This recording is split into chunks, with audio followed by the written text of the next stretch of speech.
وَلَقَدْ يَسَّرْنَا الْقُرْآنَ لِلذِّكْرِ فَهَلْ مِن مُّدَّكِرٍ۔ آج انشاءاللہ تعالی ہم سورۃ الانعام کی آیت نمبر 59 اور 60 پڑھتے ہیں اور اس کو سمجھنے کی کوشش کرتے ہیں۔ اعوذ باللہ من الشیطان الرجیم، بسم اللہ الرحمن الرحیم۔ وَعِندَهُ مَفَاتِحُ الْغَيْبِ لَا يَعْلَمُهَا إِلَّا هُوَ وَيَعْلَمُ مَا فِي الْبَرِّ وَالْبَحْرِ وَمَا تَسْقُطُ مِنْ وَرَقَةٍ إِلَّا يَعْلَمُهَا وَلَا حَبَّةٍ فِي ظُلُمَاتِ الْأَرْضِ وَلَا رَطْبٍ وَلَا يَابِسٍ إِلَّا فِي كِتَابٍ مُبِينٍ۔ وَعِندَهُ اور اسی کے پاس ہیں، مفاتیح چابیاں، الغیبی غیب کی۔ حدیث میں بھی آتا ہے کہ مفاتیح الغیب 5 ہیں: قیامت کا علم، بارش کا نزول، رحم مادر میں پلنے والا بچہ، آئندہ کل میں پیش آنے والے واقعات، اور موت کہاں آئے گی۔ ان 5 امور کا علم اللہ تعالی جل شانہ کے سوا کسی کو نہیں۔ لا يعلمها نہیں جانتا انہیں کوئی بھی، الا مگر ہوا وہی، وَيَعْلَمُ اور وہ جانتا ہے، ما جو فی البر خشکی میں ہے، والبحر اور سمندر میں ہے، وما اور نہیں، تسقط گرتا، من ورقۃ کوئی پتا، الا مگر، یعلمها وہ جانتا ہے اسے، ولا اور نہ، حبۃ کوئی دانہ، فی ظلمات اندھیروں میں، الارض زمین کے، ولا اور نہ، رطب کوئی تر، ولا اور نہ، یابس کوئی خشک، الا مگر، فی کتاب ایک کتاب میں ہے، مبین واضح۔ کتاب مبین سے مراد لوح محفوظ ہے، اور زیادہ تر مفسرین کرام کے نزدیک کتاب مبین سے مراد لوح محفوظ ہے۔ قیامت تک جتنی چیزیں پیدا ہوں گی اور جو واقعات جس ترتیب سے پیش آئیں گے، اللہ تعالیٰ جل شانہ نے ان سب کو لوح محفوظ میں لکھ دیا ہے، تاکہ فرشتے منشاء خداوندی کے مطابق نفذ کرتے رہیں۔ قرآن مجید میں ایک موقع پر اور زیادہ وضاحت کے ساتھ اس کا ذکر آیا ہے۔ اس سے یہ بھی معلوم ہوا کہ عالم الغیب صرف اللہ تعالیٰ جل شانہ کی ذات ہے، غیب کے سارے خزانے اسی کے پاس ہیں، اس لیے کفار، مشرکین اور معاندین کو کب عذاب دیا جائے گا اس کا علم بھی صرف اسی کو ہے، اور وہی اپنی حکمت کے مطابق اس کا فیصلہ کرنے والا ہے۔ آپ صلی اللہ تعالیٰ علیہ وسلم نے فرمایا، میں جو ظلم پر عذاب آنے کی بات کرتا ہوں تو یہ بھی وہی الہی کی بنا پر کرتا ہوں۔ رہی یہ بات کہ وہ عذاب کب آئے گا، اس کا مجھے کچھ علم نہیں، الا یہ کہ اللہ مجھے اس سے آگاہ فرما دے،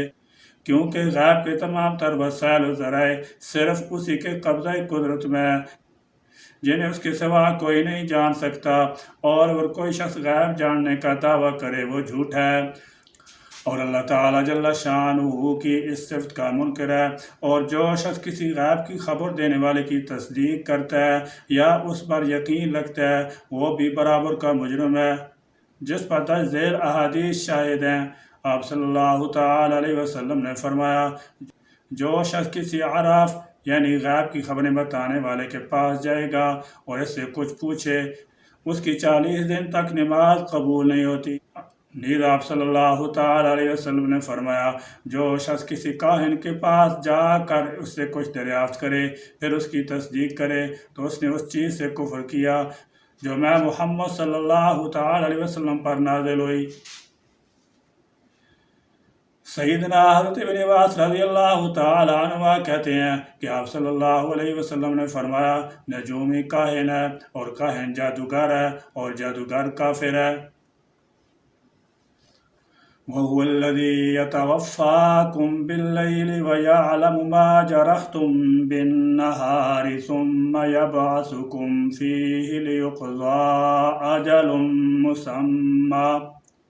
ثم إليه مرجعكم ثم ينبئكم بما كنتم تعملون وہو اور وہی ہے الذی جو یتوفاکم فوت کرتا ہے تمہیں، یعنی کو وفات سے تعبیر کیا گیا ہے، اس لیے سے وفات اصغر اور موت کو وفات اکبر کہا جاتا ہے۔ اگر کوئی شخص رات کو اچھی طرح سو نہ سکے تو تمام دن اس کا برا حال ہوتا ہے، یعنی نیند میں کیا گیا آرام جس کو آدھی موت کہا گیا ہے، انسان کے چاق و چوبند رہنے کے لیے بے حد ضروری ہے۔ باللیل رات کو، ویعلم اور وہ جانتا ہے، ما جو جرحتم کمائی تم کرتے ہو، بالنہاری دن کو، ثم پھر یبعثکم وہ اٹھاتا ہے تمہیں، فیہ اس میں، یعنی دن کے وقت روح واپس لوٹا کر زندہ کر دیتا ہے، لیقضی تاکہ پورا کیا جائے، اجل وقت، مسمن مقرر۔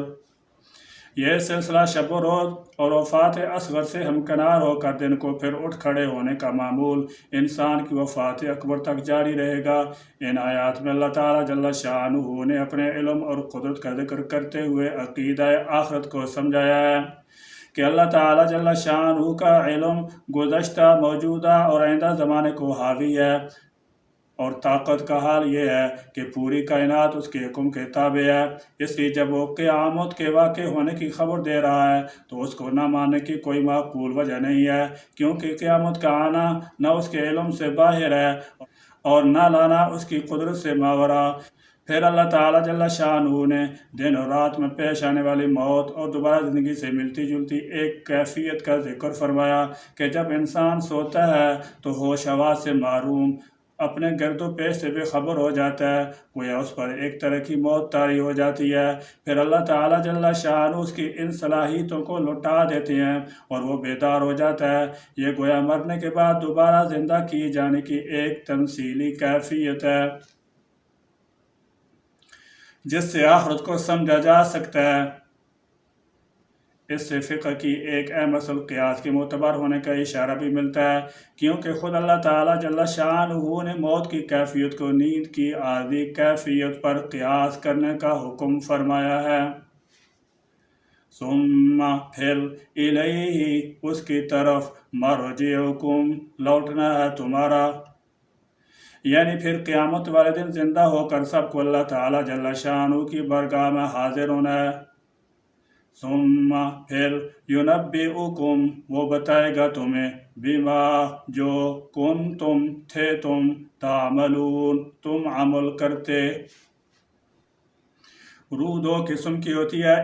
ایک حیوانی دوسری روحانی یا نفسانی۔ رات کو یا نیند کے دوران روح نفسانی جسم سے نکل جاتی ہے، جس کے متعلق اللہ تعالیٰ جل شانہ نے فرمایا کہ وہ اسے قبض کر لیتا ہے۔ اس روح کے جسم سے علیحدہ ہونے کا اثر یہ ہوتا ہے کہ انسان کی سماعت، بصارت اور قلب و دماغ اپنا کام کرنا چھوڑ دیتے ہیں، لیکن حیوانی روح جسم میں موجود رہتی ہے، جس کی وجہ سے انسان میں دوران خون جاری رہتا ہے اور وہ سانس بھی لیتا رہتا ہے، اور نیند پوری ہونے کے بعد یا سوئے ہوئے کو جگانے سے روح نفسانی بھی جسم میں واپس لوٹ آتی ہے۔ اور ان دونوں قسم کی روحوں کا آپس میں تعلق یہ ہوتا ہے کہ کسی ایک روح کے خاتمہ سے یا قبض کرنے سے دوسرے کا خود خاتمہ ہو جاتا ہے اور انسان پر موت واقع ہو جاتی ہے، گویا سوئے ہوئے انسان پر آدھی موت طاری ہو چکی ہوتی ہے۔ اس لیے رسول اللہ صلی اللہ تعالیٰ علیہ وسلم نے نیند کو موت کی بین قرار دیا ہے۔